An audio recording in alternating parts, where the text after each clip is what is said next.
Hello student, स्वागत है आप सभी का आपके अपने चैनल गॉड क्लासेस पर। गॉड क्लासेस यानी मैथ्स भी एंड मस्ती भी। तो बच्चों 12th क्लास में आप हो, मैट्रिसेस हम कर चुके हैं, डिटर्मिनेंट की आज बारी है। आज की जो क्लास है उसमें डिटर्मिनेंट के बारे में हम पढ़ने वाले हैं। What is the meaning of determinant, determinant actually क्या होता है। सिर्फ क्वेश्चंस नहीं करेंगे, कंसेप्ट को समझेंगे, डिटर्मिनेंट एक्चुअली में होता क्या है। तो पहले हम इस पर बात करते हैं, फिर ये डिटर्मिनेंट 1 by 1 2 by 2 इसके कैसे निकालते हैं वो हम बाद में बात करते हैं। पहले हम डिटर्मिनेंट का एक्चुअल मतलब समझते हैं कि what is the meaning of determinant.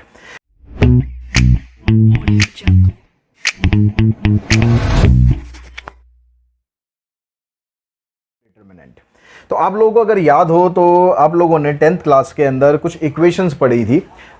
उन इक्वेशंस के फिर हम सॉल्यूशन फाइंड करते थे। सॉल्यूशन उसके यूनिक सॉल्यूशन होता है या फिर इनफाइनाइट सॉल्यूशन होता है या फिर नो सॉल्यूशन होता है। याद आया नहीं आया? कुछ नहीं याद आया तो मैं याद दिला देता हूँ।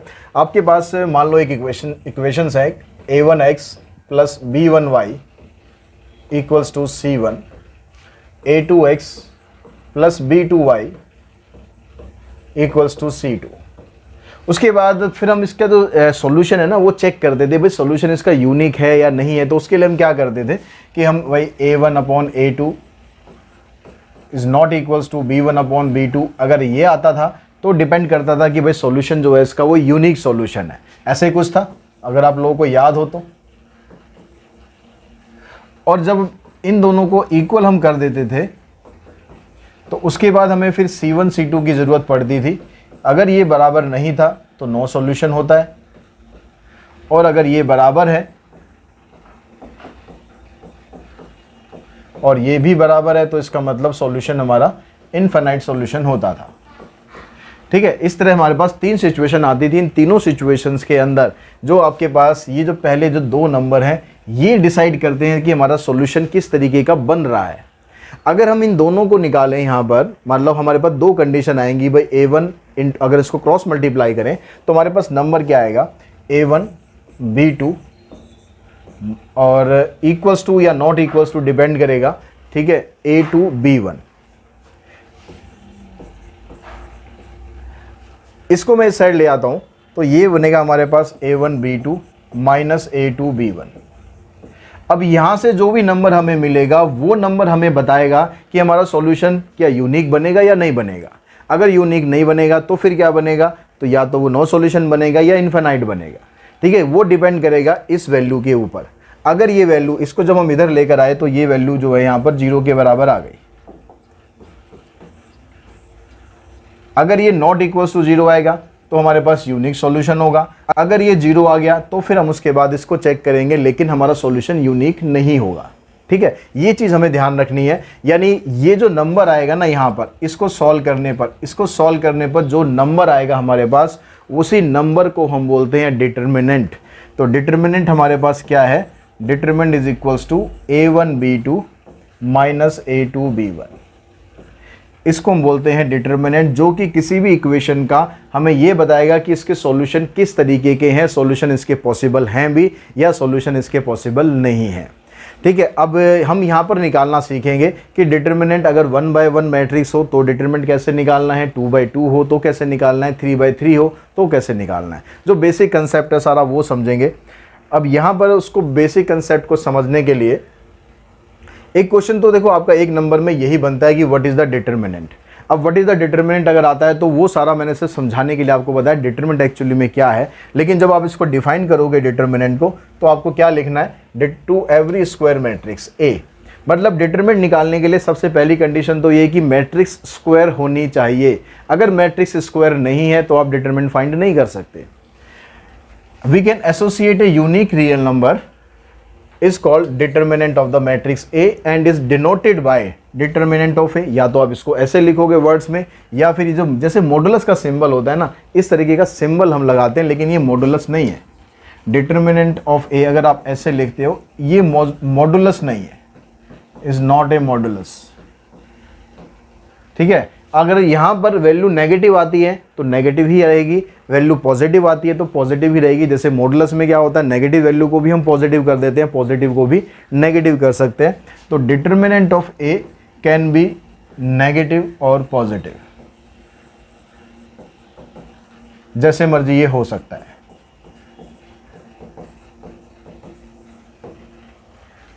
ठीक है। अब यहाँ पर अगर हम डिटर्मिनेंट की वैल्यू निकालें तो डिटर्मिनेंट की वैल्यू हमारे पास क्या है, 1/1 डिटर्मिनेंट निकालें या 2/2 निकालें या 3/3 निकालें।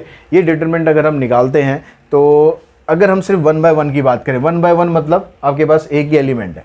अब एक ही एलिमेंट है, मान लो सपोज 2 है, तो इसका डिटर्मिनेंट तो यही हो गया, क्योंकि यहाँ पर तो यही नंबर एसोसिएट कर रहा है, कोई दूसरा नंबर ही नहीं है ना भाई, तो यहाँ पर इसका डिटर्मिनेंट यही हो गया। लेकिन अगर आपके पास 2/2 मैट्रिक्स आ गई, 3 2 1 5, तो इसका डिटरमिनेंट कैसे निकालेंगे, वही a1 इंटू में b2, 3 इंटू 5 माइनस 2 इंटू में 1।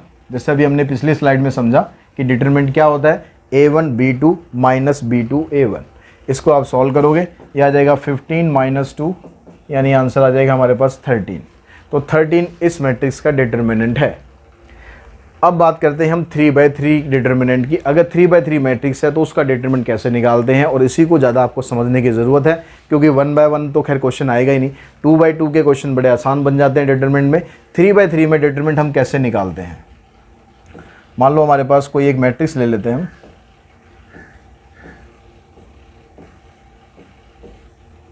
इसका हमें डिटर्मिनेंट फाइंड करना है। तो हम डिटर्मिनेंट जब फाइंड करेंगे तो क्या तरीका रहता है, तो पहले हमने ये वाला एलिमेंट लिया 1, ठीक है। अब 1 को जब हम लेंगे तो इस जिस एलिमेंट में से आपने जिस रो में से ये एलिमेंट लिया है, इस रो में से लिया और इस कॉलम में से लिया, तो इसको हम छोड़ देंगे, इसको हम कर देंगे डिलीट। हमारे पास क्या बचा, 2 1 1 2, यहाँ पर लिखेंगे हम 2 1 1 2। इसके बाद फिर ये वाला एलिमेंट लेंगे हम, तो इस वाले एलिमेंट को लेते समय साइन को चेंज करना है। यहाँ पर अगर +3 है तो -3 लिखना है, -3 है तो +3 लिखना है। उसका रीज़न बताऊँगा अभी क्यों लिखना है, ठीक है। पहले लिख लेते हैं, यहाँ से इसको छोड़ते हैं और इसको छोड़ेंगे, मतलब 3 किस में आ रहा है, फर्स्ट रो में आ रहा है, छोड़ दो। सेकंड कॉलम में आ रहा है, छोड़ दो। बचा क्या, 0 3 1 2, 0 3 1 2, ठीक है। उसके बाद आया +5,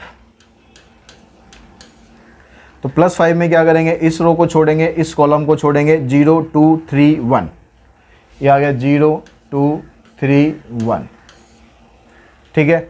तो ये हमारे पास डिटर्मिनेंट आ गया। अब बात कर लेते हैं भाई यहाँ पर माइनस क्यों लगाया, क्या रट्टा मारना है इसका, नहीं नहीं रट्टा वट्टा कुछ नहीं मारना, ठीक है, रट्टे का काम नहीं है यहाँ पर। यहाँ समझो कैसे करना है।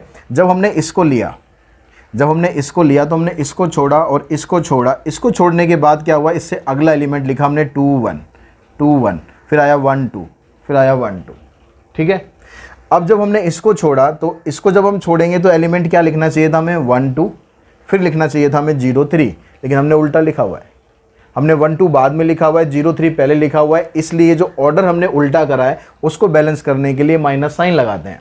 अब क्वेश्चन आता है सर उल्टा करने की ज़रूरत क्या है, ठीक बात कह रहे हो कि भाई सीधा सीधा लिख देते, तो ये यहाँ पर पहले 1 2 लिख देते, फिर 0 3 लिख देते, तो यहाँ पर प्लस का साइन रहता। बिल्कुल ठीक बात है, ऐसे भी हम लिख सकते हैं, गलत ऐसे भी नहीं है। लेकिन क्या होगा, अभी तो मैं आपको ऐसे एक्सप्लेन कर रहा हूँ, लेकिन जब हम थोड़ा सा आगे प्रोसीड करेंगे तो डिटरमिनेंट निकालने के लिए हमें ये वाली लाइन स्किप करनी है, थोड़ा सा एक लेवल हमें एडवांस चलना है, क्योंकि क्वेश्चन जब बड़े बड़े हो जाएंगे तो छोटे छोटे स्टेप्स हमें स्किप करने हैं। अब इसमें क्या होगा कि नॉर्मली हम कैसे डिवाइड, मैट्रिक्स में भी हमने समझा, यहाँ भी हमने समझा, तो हम कैसे नॉर्मली कैसे जा रहे हैं, हम पहले ये नंबर ले रहे हैं फिर ये माइनस कर रहे हैं, हम पहले ये नंबर ले रहे हैं फिर ये माइनस कर रहे हैं। अगर आपने उल्टा कर दिया, अगर आपने इसको पहले ये लिखा होता तो पहले आपको ये लेना पड़ेगा फिर माइनस ये लेना पड़ेगा, तो आपका ऑर्डर जो है वो उल्टा हो जाएगा। अब ऑर्डर उल्टा हो गया तो समझो क्या होगा, ऑर्डर उल्टा हो गया तो भाई सभी कुछ उल्टा हो जाएगा, नंबर भी उल्टे हो जाएंगे, ठीक है। जो नंबर अच्छे अच्छे आने चाहिए थे वो बेकार बेकार नंबर बन जाएंगे। तो इसलिए जब भी आप डिटरमिनेंट निकालोगे, अगर आपने ये वाला एलिमेंट लिया, अगर आपने ये एलिमेंट लिया, अगर ये लिया या फिर ये लिया, ये 4 एलिमेंट जब भी आप लोगे तो माइनस साइन के साथ ही लेने हैं आपको, मतलब साइन चेंज कर देना। माइनस आ रहा होगा तो प्लस कर देगा, प्लस आ रहा होगा तो माइनस कर देना। अब उसके बाद इसको हम सिंप्लीफाई करते हैं, 1 इंटू 4 माइनस 1 3 हो गया। इधर से करते हैं 0 माइनस 3 माइनस 3 हो गया, प्लस 5 0 माइनस 6 ये आ गया। इसको सॉल्व किया हमने, 3 प्लस 9 और माइनस 30, 9 प्लस 3 12 माइनस 30, तो आ गया हमारे पास डिटर्मिनेंट इसका -18। तो इस तरीके से आप डिटर्मिनेंट निकाल सकते हो। अब डिटर्मिनेंट आपको इतना समझ में आ गया कि ऐसे निकालना है, लेकिन अभी हमने निकाला डिटर्मिनेंट किससे, रो 1 से। क्या कंपलसरी है? बिल्कुल कंपलसरी नहीं, आप कहीं से भी डिटरमिनेंट निकाल सकते हो, कैसे भी डिटरमिनेंट निकाल सकते हो। इसका आप स्क्रीनशॉट ले लो, इसको मैं रब करूँगा ज़रा। अब फिर इसका डिटरमिनेंट हम निकालेंगे किसी दूसरे तरीके से, ठीक है। अभी हम डिटरमिनेंट निकाल रहे हैं इसका, ये ऊपर वाला पोर्शन। अब हमारे पास ये जो मैट्रिक्स है, अब इसमें आप ये देखो आपको कौन सा मेथड अप्लाई करना चाहिए। आपको रो 1 से जाना चाहिए, रो 2 से जाना चाहिए, रो 3 से जाना चाहिए, कहीं से भी निकालो डिटरमिनेंट तो वही आएगा। -18 है तो -18 ही आएगा। लेकिन अगर आपको इसके अंदर कहीं पर ज़ीरोज़ दे रखे हैं तो आपको हमेशा उसी रो को या उसी कॉलम के हिसाब से चलना चाहिए। जैसे यहाँ पर हमें एक ज़ीरो यहाँ दिया हुआ है, तो अगर मैं इसको कॉलम 1 से कर लूँ या रो 2 से करूँगा तो मेरा काम थोड़ा सा कम हो जाएगा। कैसे कम होगा? देखो, अगर मैं कॉलम 1 को ले रहा हूँ तो पहला एलिमेंट लिया मैंने 1, इसको छोड़ेंगे हम जैसे हमने अभी करा, ऐसे ही 2 1 1 2। उसके बाद फिर ये साइन चेंज होगा, -0। अब ये बताओ मुझे, यहाँ पर अगर ये 0 है तो यहाँ पर मैं कुछ भी लिख दूँ, कुछ फ़र्क पड़ेगा? कुछ फ़र्क नहीं पड़ना। तो आंसर ये तो सारा 0 का 0 ही आएगा। तो इसलिए ये वाला स्टेप आपको स्किप कर देना है, ये वाला आपको लिखने की ज़रूरत ही नहीं, क्योंकि ये तो 0 आएगा। सीधा आप क्या करेंगे, इस 3 पे जाएंगे और उसके बाद हम इसको लेंगे 3 को। तो ये हमने लिया 3 यहाँ पर। अब 3 लेंगे तो यहाँ पर क्या बचा, 3 5 2 1। तो यहाँ लिखा हमने 3 5 2 1।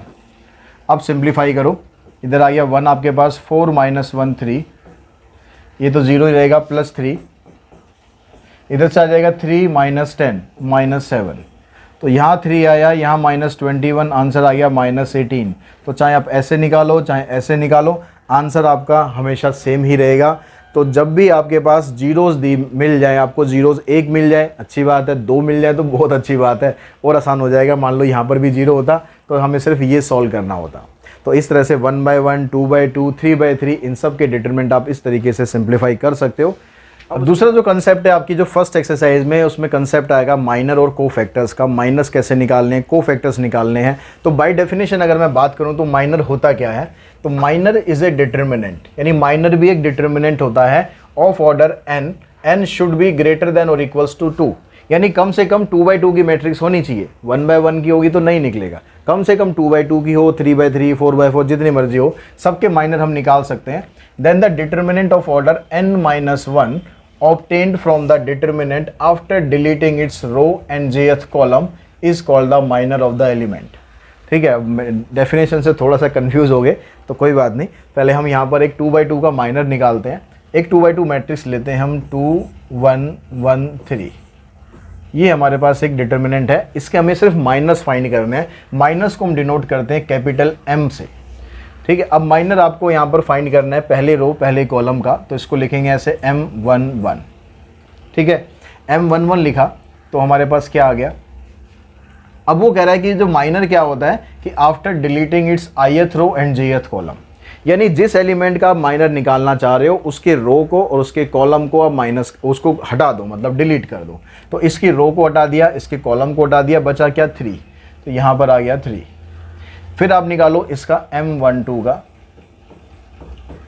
M12 का मतलब फर्स्ट रो सेकंड कॉलम, तो इसको छोड़ेंगे तो बचेगा 1, इधर आ गया 1। सेकंड रो फर्स्ट कॉलम, ये भी 1 आ गया, और सेकंड रो सेकंड कॉलम करेंगे तो यहाँ पर बचेगा 2। तो ये आ गया आपके पास इसके माइनर। अब ऐसे ही हम फिर निकालते हैं कोफैक्टर्स, उसको भी हम साथ साथ करते चलते हैं। अब कोफैक्टर क्या है, if Mij is the minor of the element, जो हमने ये निकाला minor, then the number -1 raise to power i plus j into में Mij, मतलब -1 की पावर क्या होगी i प्लस जे। आई जे क्या होगा, जिसका माइनर निकाल रहे हो, first row second column, second row first column, वो आई जे, उन दोनों का सम करके जो भी आएगा वो ऊपर पावर में आ गया। इनटू में जो माइनर है वो आ गया आपके पास, जो माइनर आपने निकाला है इनटू में वो आ गया। is called the cofactor of the element Aij। It is usually denoted by capital letter of A और capital letter of C। अब इसको ऐसे डिनोट कर सकते हो। मतलब ये क्या कह रहा है कि ये कह रहा है कि भाई जो A11 है वो किसके बराबर होगा, देखिए -1 की पावर i प्लस जे, -1 की पावर i, आई जे क्या आ रहा है 1 + 1 इनटू में इसी का माइनर, इसी का माइनर, मतलब क्या बना, -1 की पावर होगी आपके पास 2 और m11 की वैल्यू कितनी आई थी 3, और इसको सॉल्व करोगे तो आंसर आ जाएगा 3। ऐसे ही आप निकालो यहाँ पर a12, तो उसके हिसाब से क्या बनेगा, -1 की पावर 1 + 2 और यहाँ पर आ गया आपके पास इनटू में 1, तो -1 की पावर आ जाएगी 3, -1 की पावर 3 ऑड में आ गई तो नेगेटिव हो गया, तो नेगेटिव और ये पॉजिटिव, मतलब नेगेटिव आंसर आ गया। a21 निकालेंगे, -1 की पावर 2 + 1 और m21 की वैल्यू क्या है, ये भी 1 है, तो ये आ गया -1, और a22 -1 की पावर 2 + 2 इनटू में m22 कितना है आपके पास 2, तो -1 की पावर 4 यानी +1 हो गया, +1 × 2 2 आ गया। यानी जो को फैक्टर है आपके पास ये आ गया, ये 3 था तो ये भी 3 आया, ये 1 है तो ये -1 आया, ये 1 है तो ये -1 आया, ये 2 है तो ये 2 आया। तो इस तरीके से निकलेंगे को फैक्टर। लेकिन थोड़ा सा कन्फ्यूज़न हो रहा होगा यहाँ पर, यार ये सब ऐसे कैसे लिखना पड़ेगा, आपको हर बार बिल्कुल भी नहीं लिखना पड़ेगा। तरीका दूसरा मैं बताता हूँ आपको, उससे आपको सिंपल बिल्कुल आराम से वैल्यू आप लिख सकते हो। को फैक्टर लिखे हमने, आपको बस क्या देखना है, आपको ये देखना है कि जिसका आप को फैक्टर ले रहे हो उसमें i और j का सम ऑड है या इवन है, इन दोनों का सम ऑड है। तो जिसका सम ऑड होगा उसके जो वैल्यू तो यही रहेंगी, जो माइनर की वैल्यू है वो वही रहेगी। देखिए 3 1 3 1 1 2 वैल्यू वही रहेगी, वैल्यू पे कुछ फ़र्क नहीं पड़ेगा। बस फ़र्क किस पे पड़ेगा, साइन पे फ़र्क पड़ेगा। यहाँ पर इसका सम ऑड है तो इसका साइन चेंज करना है, इसका सम ऑड है तो इसका साइन चेंज करना है, बस ये आपको ध्यान रखना है। यहाँ माइनस आ जाएगा, यहाँ भी माइनस आ जाएगा। तो इस तरीके से आप को फैक्टर निकाल सकते हो। आपको इतना सारा एक्सप्लेन करके दिखाने की ज़रूरत नहीं है, बस सम ध्यान रखेंगे, जहाँ भी i + j का सम ऑड आ रहा है उनके साइन आपको चेंज कर देने हैं। अब एक 3/3 का और निकालते हैं, उससे आपको और क्लियर हो जाएगा कि इसके डिटरमिनेंट माइनर और को फैक्टर हमें कैसे निकालने हैं।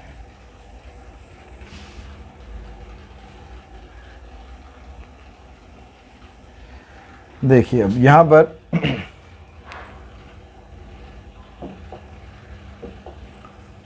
हमने 3/3 एक मैट्रिक्स ली, 1 2 1 3 1 2 4 0 2।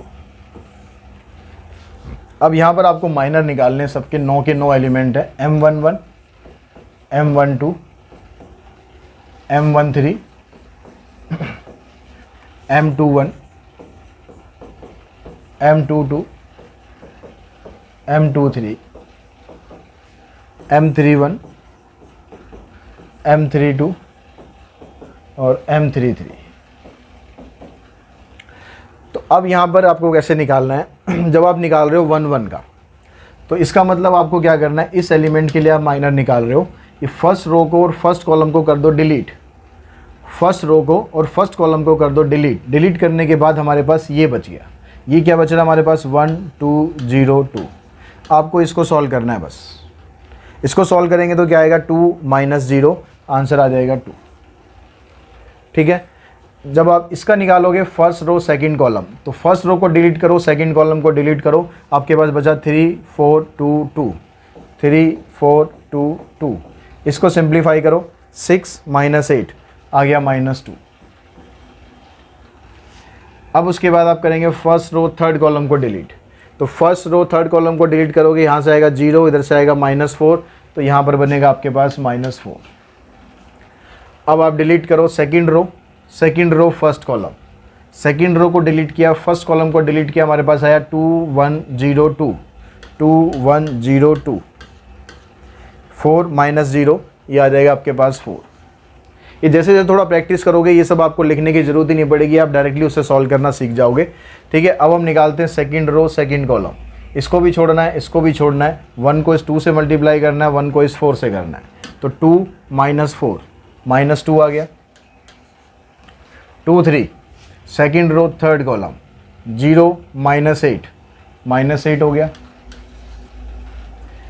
थर्ड रो और फर्स्ट कॉलम को छोड़ना है, तो यहाँ से 4, यहाँ से -1, माइनस क्यों आ रहा है, बीच में एक माइनस का साइन लगेगा ही लगेगा, तो 4 - 1 3। Third row second column, 2 - 3 -1। Third row third column 1 - 6 - 5, तो ये बन गया आपके इसके माइनर। अब आपको बनाने हैं इसके कोफैक्टर। तो कोफैक्टर बनाने के लिए क्या करना है, वैल्यूज़ तो आपको ऐसे ही सॉल्व करनी है जैसे हमने माइनर की सॉल्व करी हैं। बस आपको जब कोफैक्टर लिखोगे ये ध्यान रखना है कि किस किस का साइन आपको नेगेटिव लेना है, बाकी सब कुछ आपको वैसे ही करना है जैसे हमने माइनर में किया।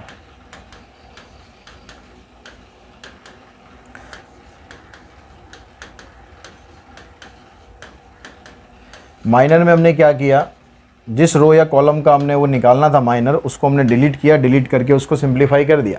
तो सिंप्लीफिकेशन तो यहाँ पर भी ऐसे होगा, बस आपको ध्यान क्या रखना है, साइन का ध्यान रखना है। साइन कैसे, 1 2 इसका सम ओड आ रहा है, ये माइनस में आएगा, 2 1 ये माइनस में आएगा, 3 2 ये माइनस में आएगा, 2 3 ये माइनस में आएगा। तो ये जो 4 एलिमेंट बनते हैं ऐसे डायगोनल में, ये माइनस में आते हैं। बस ये आपको ध्यान रखना है, बाकी इसमें सब कुछ वैसे का वैसे ही करना है। यहाँ वैल्यू 2 है, यहाँ 2 आएगी, यहाँ -2 है, +2 हो जाएगा, यहाँ -4, इधर 4 है, -4 हो गया, इधर -2, इधर -8 आ रहा है, +8 हो जाएगा, इधर 3, इधर -1 है, +1 हो गया, -5 का -5 आ गया। ये बन गए इसके कोफैक्टर। तो इस तरह आप किसी भी मैट्रिक्स के डिटर्मिनेंट के कोफैक्टर निकाल सकते हो, माइनर निकाल सकते हो। जो फर्स्ट एक्सरसाइज है आपकी, उसके जो बेसिक कंसेप्ट है, जो जो उसके अंदर यूज़ होना है, वो सब कुछ मैंने आपको यहाँ पर डिस्क्राइब कर दिया है। अब इसकी जो अगली वीडियो है उसमें एक्सरसाइज करेंगे। आप क्वेश्चन कुछ करके रखें, सॉल्व करके रखें, कोशिश करें करने की, और फिर उसको मैच करें वीडियो के साथ कि आपके आंसर कितने ठीक है। आज की इस वीडियो में इतना ही। साथ ही एक चीज़ और कहना चाहूँगा, वीडियोज़ अगर आपको पसंद आ रहे हैं, कंटेंट आपको पसंद आ रहा है, तो अपने फ्रेंड्स के साथ इसको शेयर कीजिए। जितना आप ज़्यादा चैनल को शेयर करेंगे उतना ज़्यादा बच्चों को फ़ायदा होगा, क्योंकि अप्लाइड मैथमेटिक्स का कंटेंट वैसे ही बहुत सारा अवेलेबल नहीं है, लेकिन गॉड क्लासेस पर आपको पता है सारा का सारा कंटेंट अवेलेबल है। तो जो आपके फ्रेंड अभी तक चैनल के साथ नहीं जुड़े, उन्हें जोड़ने की कोशिश करें, और अपनी गॉड क्लासेस जो कम्युनिटी है उसको जितना बढ़ा सकते हैं उतना बढ़ाने की कोशिश करें। आज की इस वीडियो में इतना ही। Thanks to all of you.